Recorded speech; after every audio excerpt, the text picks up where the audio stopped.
This video is brought to you by Sailrite. Visit Sailrite.com for all your project supplies, tools, and instructions. In this video, we're going to show you how to reupholster a chair with multiple panels that are simply stapled to a backer board. And we're going to do it using new foam and upholstery fabric from Sailrite. Our backrest is made up of two separate panels to hide the screws. These panels are sandwiched together, leaving a gap in between. To hide this gap and give it a finished look, we're going to install piping around the perimeter of one of our panels. Let's get started and show you the process.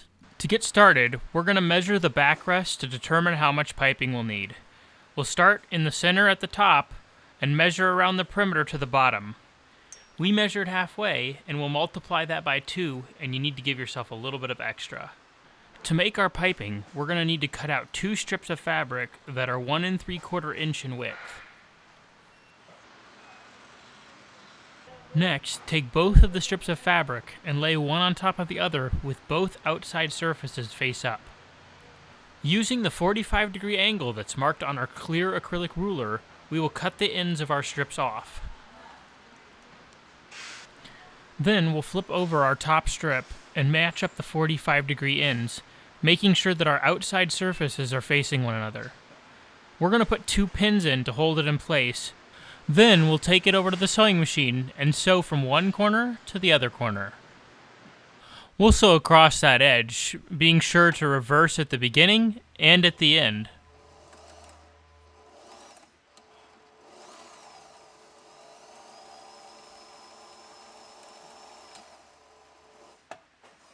Our strips are now sewn together and we're ready to add the welting cord. We've already installed the cording foot for large welting in our sewing machine so that we can make this welting. To sew our piping, we'll lay our welting in the center of our strips of fabric that we have just sewn together. Now we'll sew down the length of our piping, being careful to feed the cording through the tunnel of the presser foot. We butterfly the seam so that the transition is as smooth as it possibly can be. We'll continue sewing down the remaining length of our piping.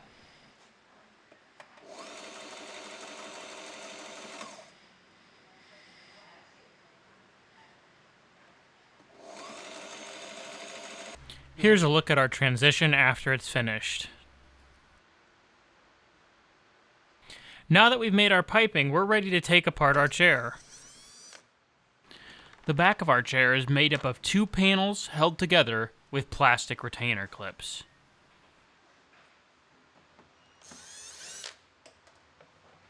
Now that we removed all of our panels, we're going to remove all the staples that are holding the old fabric in place. When pulling staples out, it can be helpful to have a staple remover like the one we're using here. Then you can use wire cutters or needle nose pliers to remove the staples completely. We'll remove the staples on all 3 panels before moving on to the next step. After removing all the staples, we're going to remove the fabric and the foam and use the backer board to cut our foam and our fabric. We're going to use a 1/2 inch sew foam for the 2 panels on the backrest. And again, we'll lay our backer board on top, trace a 1/2 inch extra around the perimeter, and then cut it out with our scissors. Using the 1/2 inch sew foam, we'll do the same thing with our other backrest panel. On the actual backrest that you'll be sitting on, feel free to use a thicker, medium-density polyurethane foam if you like. We'll again use the backer board panels to cut out our fabric, making sure to orient our fabric in the proper direction, then cut it out with about 4 inches of extra fabric around the perimeter. Flipping the fabric over, we'll put our sew foam in the center and our backer board on top, with the retainer clips facing up. Using the Sailrite upholstery staple gun, we're going to put in a few staples starting on one side, then on the opposite side. This is the front panel on our backrest. By doing this, we can create an even amount of tension around the entire perimeter of the panel. At the sides, start again in the center position on one side and then the next. We're using the Sailrite upholstery staple gun, which is specifically designed to drive a 1/2 inch crown staple to the perfect depth for upholstery projects like this. Pulling on the fabric as we go, we'll put staples down each side of the panel, leaving the corners for last. We'll do this on all 4 sides of our panel. There are multiple ways to finish a corner, but we decided to make an easy, clean, single fold. To do this, we'll cut a slit under the corner and trim off some of this excess fabric. We'll also trim a little bit of the fabric off the top. This gives us a nice square corner, which is easier to work with. Before we staple our corner down, we're going to put a staple on each side of our corner. Then fold both flaps inward and staple it down, giving us an easy, clean-looking single fold. We're going to do the same thing to all 4 corners. After we finish all the corners, we'll trim off the excess fabric. Before we do the back panel of our backrest, we'll switch to 1/4 inch staples, since the backerboard is very thin and we don't want to poke holes through the top side. However, 3/8 inch staples are more commonly used in upholstery.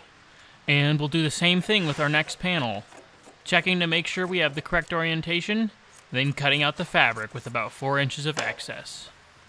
Then we'll put our sew foam on top of our fabric, and our panel on top of that, and we're ready to staple. Just like we did on our last panel, we're going to staple down all 4 sides and then work on the corners last. We decided to put the piping on our back panel. To do this, we'll start at the top of our panel in the center with the center of our piping. We'll place a few staples at the top and then check to make sure we like the way it looks before continuing. Yeah, that looks pretty good. We're going to continue to staple down until we reach the corner. At the corner, we're going to make a slit in our piping. This will allow us to turn the corner more smoothly. We're going to put a staple at that corner and then continue to staple down that entire side. We'll use the same method for all 4 corners. When we reach the bottom corner, we're going to rotate the panel and start at the top, going in the opposite direction.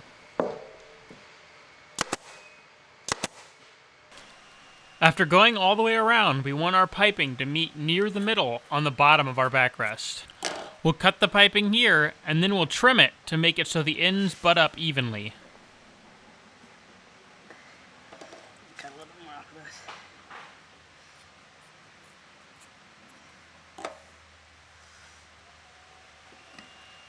Now we'll staple it in place, and add a few extra staples here at the bottom. This panel is done and ready to go back on the chair. For the seat bottom, we're going to use 1-inch high-density extra firm foam. Just like we did with our previous panels, we'll trace around the perimeter of the backerboard and then cut out the foam with a pair of scissors. We'll recover our seat bottom using the exact same procedures we used on the backrest of our chair. Staple down all 4 sides, create our corners, and trim off the excess fabric. And all 3 panels of our seat are complete. Our seat back already has retainer clips that are in good shape on the back, but if you had damaged clips, you may want to consider using these surface mount disc hooks that are easily installed with a screw and a screwdriver.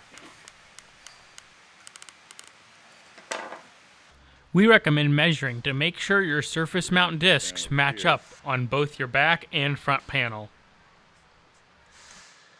At the correct location, we'll mount our surface mount disc loop. The idea is if these were broken or didn't hold well, you could fasten these at a few locations, like one here, here, here, and here, 4 of them. I'd probably be more secure with 4. We're only just doing some testing here to show you how they work. If these were broken, these will actually still work for our application. We've completed all of our panels and are ready to screw them back onto our chair.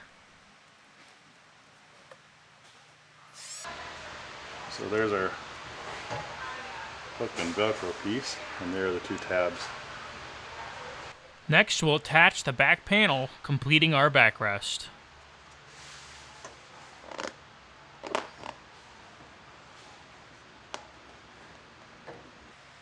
And then we'll attach the seat bottom back onto the chair.